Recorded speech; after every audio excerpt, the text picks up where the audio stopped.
नमस्ते एवरीवन, आप सभी का आस्था महाविद्यालय की ऑनलाइन क्लासेज में स्वागत है। उम्मीद करता हूँ आप सब लोग अभी घरों में रह के अध्ययन कर रहे हैं, स्वस्थ होंगे, मस्त होंगे और अब उम्मीद भी है कि जल्दी ही आपकी ऑफलाइन क्लासेज भी लग जाएगी। जैसे ही गाइडलाइन आती है आप लोगों को सूचित कर दिया जाएगा उचित माध्यम से ऑफलाइन क्लासेज के लिए। बीएससी फर्स्ट ईयर की जो अपनी पिछली क्लास थी इसमें हमने हाइड्रोजन बॉन्डिंग पर काफ़ी लंबी डिस्कस की थी। हाइड्रोजन बॉन्डिंग में हमने इंटरमॉलिक्यूलर और इंट्रामॉलिक्यूलर दो टाइप की हाइड्रोजन बॉन्डिंग के बारे में बात की थी। फिर हमने हाइड्रोजन बॉन्डिंग को डिस्कस करने के बाद एग्जाम्पल्स के काफ़ी विस्तार से अध्ययन के बाद हमने हाइड्रोजन बॉन्ड के प्रभावों के बारे में बात की थी, जिसमें हमने हाइड्रोजन बॉन्डिंग के प्रभाव में इसके जो इफ़ेक्ट आते हैं भौतिक गुणों पर, फिजिकल प्रॉपर्टीज पर या फिजिकल स्टेट पर, इस पे भी हम लंबी चर्चा कर चुके थे। यौगिकों के गलनांक और क्वथनांक पर हाइड्रोजन बंध का क्या प्रभाव पड़ता है। जिन यौगिकों में हाइड्रोजन बॉन्डिंग पाई जाती है उनके गलनांक क्वथनांकों के मान सामान्य से अधिक होते हैं। मॉलिक्यूलर वेट की हमने बात की, अणुभार की। हमने कहा कि अणुभार में जो है जहाँ हाइड्रोजन बॉन्डिंग पाई जाती है वहाँ असाधारण तरीके से अणुभार में वृद्धि हो जाती है। जैसे हमने बात की थी, उदाहरण में आपको थोड़ा सा रिमाइंड करा देता हूँ पिछला।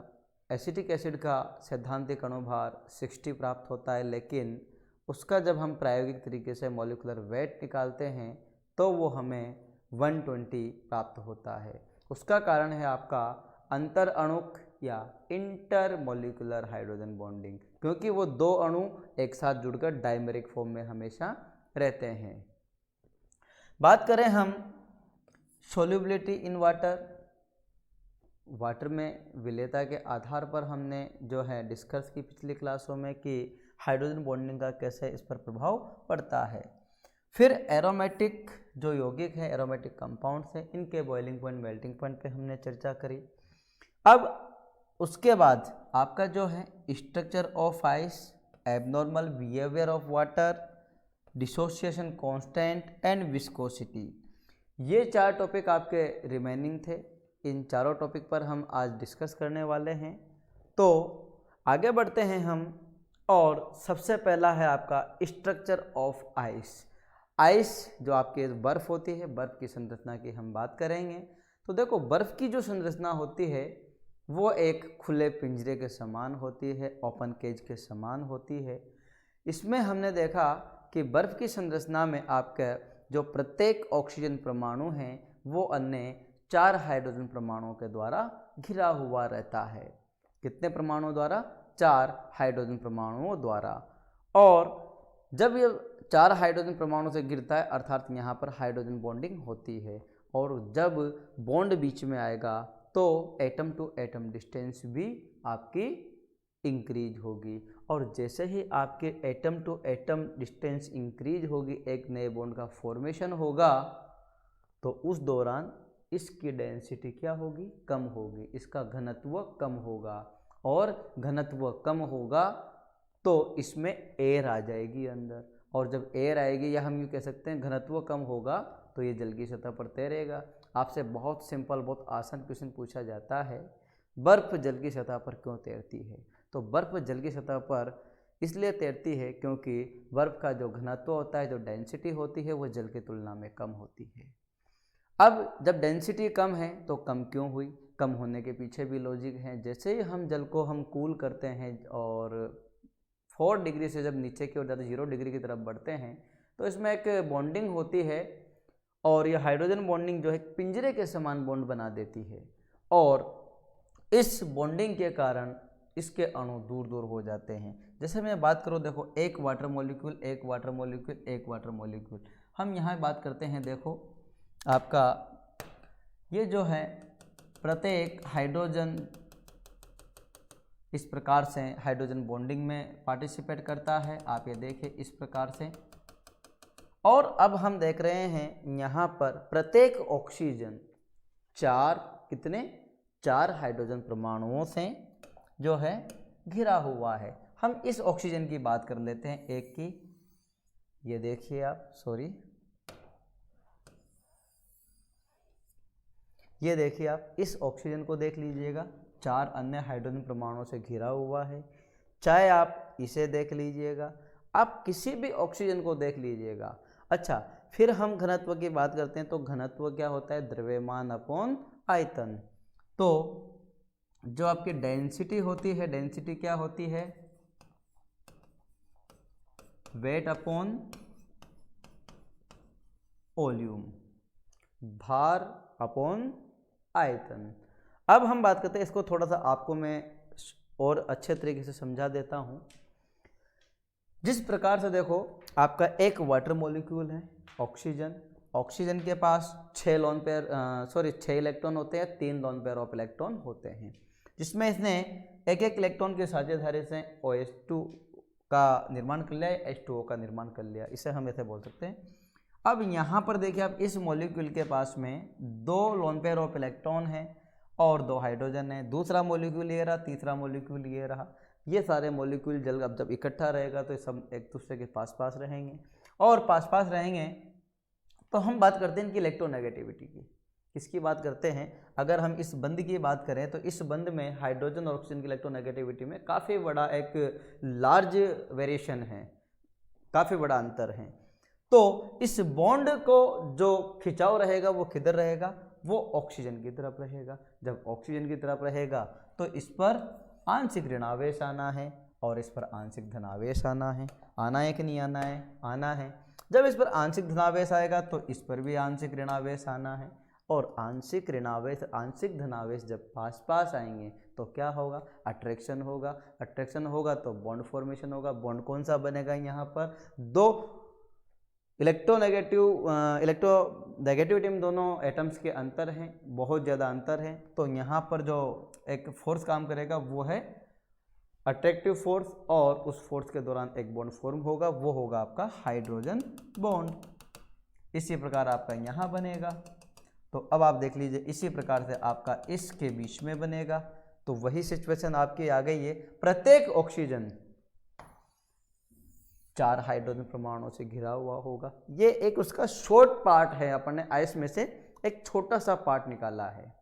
ठीक है, इसके बाद आगे बढ़ते हैं। हम जो डेंसिटी निकालते हैं, डेंसिटी का फॉर्मूला आपका होता है वेट अपॉन वॉल्यूम। ठीक है, घनत्व आपको निकालना है। तो घनत्व कम होता है जल का, और एक पिंजरे समान संरचना होती है, इस कारण इसका घनत्व कम होता है। आगे बढ़ते हैं हम। अगला पॉइंट है आपका हाइड्रोजन बंध के प्रभाव में जल का असंगत व्यवहार, एब नॉर्मल बिहेवियर ऑफ वाटर। तो जल का असंगत व्यवहार कैसे? हम जानते हैं कि जल 0 डिग्री सेंटीग्रेड पर जम जाता है, ये इसका फ्रीजिंग पॉइंट होता है। और जैसे ही 0 डिग्री से हम बर्फ़ को गर्म करते हैं तो इसके आयतन में कमी आने लगती है, और 4 डिग्री सेंटीग्रेड ताप पर जल का जो आयतन होता है वो न्यूनतम हो जाता है और घनत्व अधिकतम हो जाता है। समझ में आती है बात? और जैसे ही हम 4 डिग्री सेंटीग्रेड से ऊपर गर्म करते हैं तो जल के आयतन में प्रसार देखने को मिलता है, या जल के आयतन में हम प्रसार जो है क्या बोलते हैं, इसे हम प्रेक्षित करते हैं, ऑब्जर्व करते हैं जल आयतन में प्रसार। तो देखिए आप, 0 डिग्री सेंटीग्रेड से 4 डिग्री सेंटीग्रेड ताप पर जल के आयतन में कमी होती है, जबकि 4 डिग्री सेंटीग्रेड से अधिक ताप पर जल के आयतन में वृद्धि होने लगती है। क्यों? कारण समझाइए इसका। तो कारण भी हम समझ लेते हैं। हम जानते हैं कि जैसे ही 4 डिग्री सेंटीग्रेड, अब यूँ कहें हम कि जैसे 0 डिग्री सेंटीग्रेड पर आपका बर्फ़ है, और बर्फ़ आपका क्या है, ये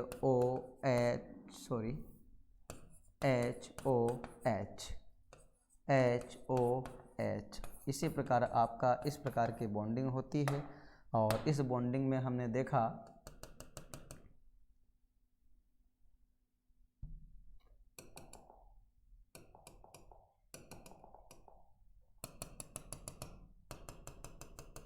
इस प्रकार की जो है आपकी बॉन्डिंग होनी है यहाँ पर। जब हम इसे 0 डिग्री सेंटीग्रेड से हल्का सा गर्म करने लगेंगे, 1 डिग्री 2 डिग्री 3 डिग्री, तो ये बीच के जो बॉन्ड हैं ये टूटने लगेंगे। तो देखो अब स्थिति क्या आएगी,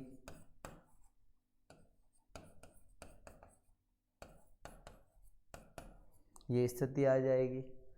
अब यहाँ देखो आप, ये 3 मॉलिक्यूल जल के और ये 3 मॉलिक्यूल, यहाँ पर हाइड्रोजन बॉन्डिंग है, यहाँ पर हाइड्रोजन बॉन्डिंग खत्म हो चुकी है ताप के द्वारा।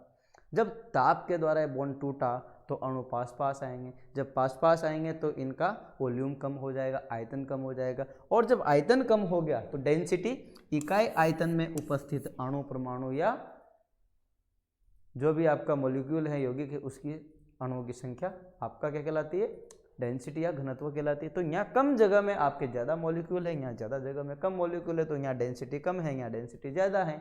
लेकिन ये 4 डिग्री सेंटीग्रेड तक ही है। जैसे ही हम 4 से आगे बढ़ेंगे, 4 डिग्री सेंटीग्रेड से आगे ताप पर बढ़ेंगे, 5 6 7 8 9 10 आगे जिस भी ताप पर आप बढ़ेंगे, तो इन अणुओं को एक एक्स्ट्रा एनर्जी मिलेगी। उस एनर्जी को हम क्या कहते हैं, गतिज ऊर्जा। क्या बोलेंगे, काइनेटिक एनर्जी। तो गतिज ऊर्जा जो है उसके कारण ये अणु गति करने लगेंगे, तो ये फिर वापस दूर दूर भागेंगे। ये जिसकी मर्जी चाहेगी उधर उधर भागेगा, कोई दिक्कत नहीं है। जब गतिज ऊर्जा मिल गई, जब ये दूर दूर भागेंगे तो आयतन में प्रसार होना तय है। तो इसीलिए आपका जो है जल का एबनॉर्मल बिहेवियर 4 डिग्री सेंटीग्रेड पर पाया जाता है। 4 डिग्री सेंटीग्रेड पर फाइनली आपको मैं बता दूं कि जल का आयतन सर्वाधिक होता है और 4 डिग्री से अधिक ताप पर आयतन में प्रसार प्रक्षेपित होता है, और 0 डिग्री सेंटीग्रेड पर सबसे कम घनत्व जल का होता है। ठीक है, आगे बढ़ते हैं हम। अगला पॉइंट है आपका अम्लों के वियोजन स्थिरांक, डिसोसिएशन कांस्टेंट ऑफ एसिड, इनके जो वियोजन स्थिरांक है। अब देखो अम्लों के वियोजन स्थिरांक पर हाइड्रोजन बॉन्डिंग का क्या प्रभाव पड़ता है उसको भी हम समझ लेते हैं। देखो हाइड्रोजन बॉन्डिंग का जो है एक पॉइंट अपन नोट कर लेते हैं। वह अम्ल अपेक्षाकृत अधिक प्रबल अम्लीय होता है जिसके वियोजन से प्राप्त होने वाला ऋणायन स्थायी हो। राइट, देखिए वियोजन स्थिरांक की हम बात कर रहे हैं, यहाँ पर मैं एक बार फिर रिपीट करूँगा कि वह अम्ल अधिक स्थायी होगा जिसके वियोजन से प्राप्त होने वाला ऋणायन अधिक स्थायी होता हो या होता है। अंत अणुक हाइड्रोजन बॉन्डिंग के कारण कुछ अम्लों के ऋणायनों में स्थायित्व आ जाता है। ऐसी स्थिति में उस अम्ल के वियोजन स्थिरांक में बहुत अधिक वृद्धि हो जाती है। अगर ऐसी कहीं सिचुएशन आ जाती है जिसमें हाइड्रोजन बॉन्डिंग हो, और वो भी कौन सी, अंत अणुक या इंट्रामोलिकुलर जिसे हम कहते हैं, अगर इंट्रामोलिकुलर हाइड्रोजन बॉन्डिंग हो उस ऋणायन में H+ त्यागने के बाद जो ऋणायन है, और यदि उसमें भी इंट्रामोलिकुलर हाइड्रोजन बॉन्डिंग हो तो उसके वियोजन स्थिरांक में काफ़ी अधिक वृद्धि हो जाती है। देखते हैं होती है या नहीं होती है, उसका उदाहरण लेकर बात कर लेते हैं। उदाहरण है आपका ऑर्थोसैलिसिलिक अम्ल। इसके मेटा व पैरा समावयव की तुलना में अधिक प्रबल अम्लीय होता है। ऑर्थोसैलिसिलिक अम्ल, ये रहा आपका ऑर्थोसैलिसिलिक एसिड, ये है आपका ऑर्थोसैलिसिलिक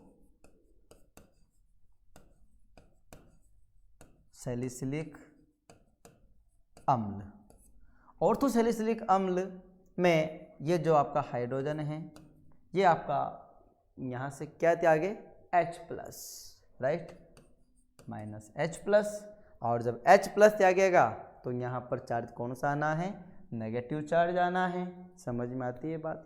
अब हम देख रहे हैं कि ये नेगेटिव चार्ज कहीं कॉम्बिनेशन में है क्या, हाँ है, नहीं कॉन्जुगेशन में, कॉन्जुगेशन में हाँ है। यहाँ से ये इधर जाए, ये इधर जाए, बात समझ में आ रही है कि आपको आ रही है। अगर ये यहाँ जाता है तो इस ऑक्सीजन पर ऋणावेश आ जाता है। समझ में आई कहानी। जब इस पर ऋणावेश हैं और यहाँ पर हाइड्रोजन है, और इस हाइड्रोजन के इस ऑक्सीजन के पास 2 लोन पेयर ऑफ इलेक्ट्रॉन है, इससे जुड़ा हुआ है, तो इस पर तो आंशिक धनावेश रहना ही रहना है। और जब आंशिक धनावेश और ऋणावेश पास पास आ जाएंगे तो फिर तो केमिस्ट्री इनकी परिवर्तित होनी होनी है, खिचड़ी पकनी पकनी है। और बनेगा क्या इनके बीच में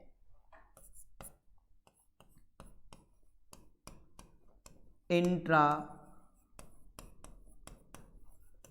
मोलिकुलर हाइड्रोजन बॉन्ड। तो भैया एक तो यहाँ पर H+ निकला, निकलने के बाद यहाँ पर ऋणायन बना, ऋणायन ऑलरेडी ही अनुनाद में भाग ले रहा है, ये कॉन्जुगेशन में है, तो ये एक दूसरे में स्प्लिट होते रहेंगे, तो ऑलरेडी स्थायी है। लेकिन उसके बाद इसमें इंट्रामोलिकुलर हाइड्रोजन बॉन्डिंग भी हो रही है, तो देखिए आप उस कंडीशन में तो फिर ये और ज़्यादा स्थायी हो जाएगा। तो यहाँ पर इस बॉन्डिंग के कारण इसका जो pKa का मान आता है, या Ka इसको बोल देते हैं हम, तो इसका जो मान आता है वो 1.2 के समथिंग प्राप्त हमें होता है। कितना प्राप्त होता है? 1.2 सॉरी 1.2 नहीं 1.5 के समथिंग प्राप्त होता है। अब हम बात करें इसके मेटा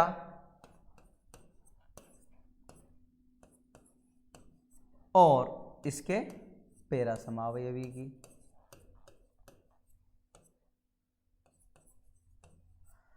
तो हम ये तो है आपका मेटा समावयवी, ये है आपका पेरा समावयवी, ठीक है। मेटा समावयवी और पेरा समावयवी, इन दोनों के मान कितने हैं भैया? Ka इक्वल टू, अब बात करते हैं यहाँ पर कोई हाइड्रोजन बॉन्डिंग हो सकती है क्या? ये H+ निकले तो नहीं हो सकती, नहीं हो सकती, तो फिर इसके Ka का मान कितना होगा बताएं मुझे, कितना होगा? इसके Ka का मान होगा 8.3 के समथिंग, इसके Ka का मान होता है 2.9 के समथिंग। अब कि साहब ये तो मान बड़ा तो ये है भैया, pH स्केल की बात कर रहा हूँ, 1 से लेकर 14 तक होता है। जिसकी pH 1 के पास होती है, 0 के पास होती है, वो ज़्यादा अम्लीय होता है। जिसकी pH या Ka का मान 7 के आसपास होता है या उसके आसपास होता है, तो मतलब ये तो देगा ही नहीं, देगा तो बहुत आराम से नहीं देगा, है ना, एसिड है। और आपका इसमें जो है अंतराणु हाइड्रोजन बॉन्डिंग होगी तो उसका 2.9 Ka का मान आता है। तो ये हो गए आपके अम्लों की सामर्थ्य या डिसोसिएशन स्थिरांक की बात। अब इसके बाद आपका अंतिम जो प्रभाव है हाइड्रोजन बॉन्डिंग का, विस्कोसिटी, श्यानता जिसे हम कहते हैं।